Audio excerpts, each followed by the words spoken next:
So, if you're like me and you grew up loving things like Star Wars, Marvel, DC, Lord of the Rings, and so on, I'm sure you know there's been a big rift between the studios and the fans lately. Could even call it a void if you just straight up don't watch anymore. Trust me, this has been going on for a few years now. Something's missing. Something's missing, all right. It's no secret that these monster franchises have been down in quality recently, and as for superheroes in general, it's definitely felt a bit oversaturated the last few years. Before you get mad, pump the brakes, because I know this doesn't go for everyone. I'm sure there's a ton of people who still love all these things, and you know what? That's totally fine. Okay, take it easy. Just take it easy. Just take it easy. In fact, I think Star Wars hit a home run with Andor. The new Superman movie was pretty well received. A lot of people like the new Deadpool movie, and I guess it's not that recent, but for Lord of the Rings, we had Shadow of Mordor and Shadow of War, which are both great games. And yes, rest in peace to the Nemesis system. But I do think it's fair to say that for every good project we've gotten in the last 5 years, there's been some very infamous ones, to say the least. Oh my God, bro. Oh, hell no, man. What the fuck, man? Get your ass on, boy. So yeah, Makes me kind of lose interest. I'll always prefer more sci-fi or fantasy-based genres, so I felt pretty bored the last few years, and I really felt like I was missing out on something.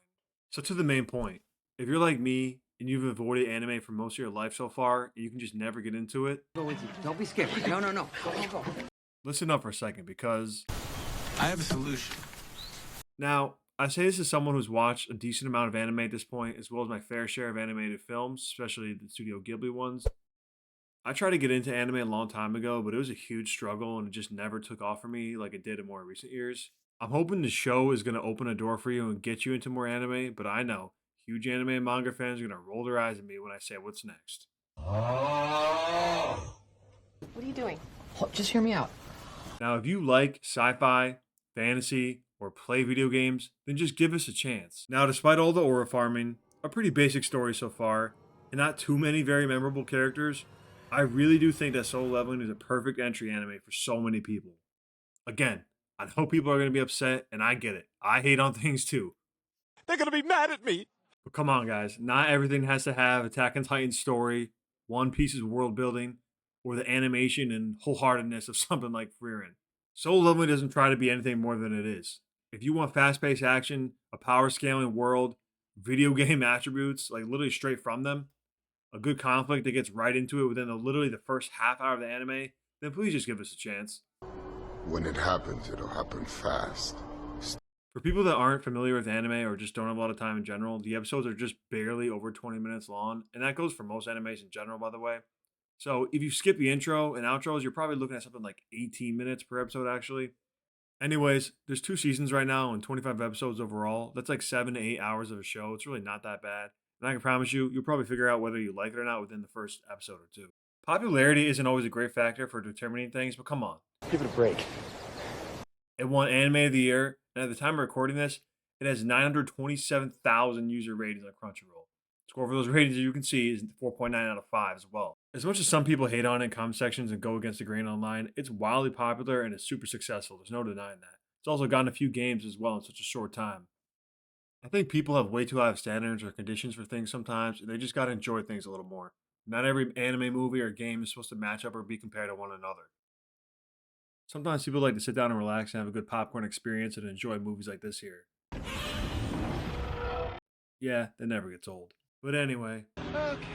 That's enough of that. the point of this video is to hopefully convince someone to watch Solo Leveling, mostly so they have fun and enjoy something, but also to potentially open up a door, no, not like that one, like it did for me, and get you into more anime.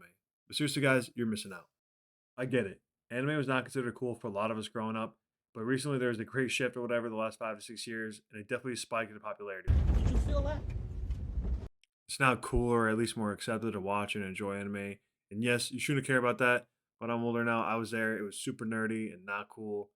And I know all those people are probably mad as hell, knowing that the same people that were making fun of them back then are now loving the same stories and characters that they were. Now, I don't want to spoil the show or anything like that, but I will give a general gist for you. There are these portals slash gates that open up, and then the portals are dungeons with all kinds of monsters and enemies in there.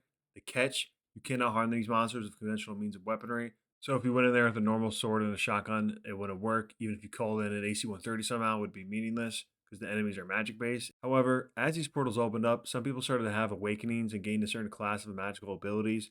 This could be a tank, mage, healer, something like an assassin. And now they call these people hunters. They can be from any country, be any age. And one of my favorite parts of the show is they make a bunch of teams and agencies for these people. And you kind of go there like a sports team, like a free agent, and you sign up to do contracts and do missions and clear dungeons and earn money. It literally cannot be more straightforward than that, right? However, as is shown in the first minute of the show, these monsters can break into the real world if the dungeon is not completed and the gate is not closed. This is super rare, but it does happen. So part of the fun is that the hunters and dungeons alike are ranked on a power system. It goes from E rank to D, C, B, A, and the pinnacle is S rank.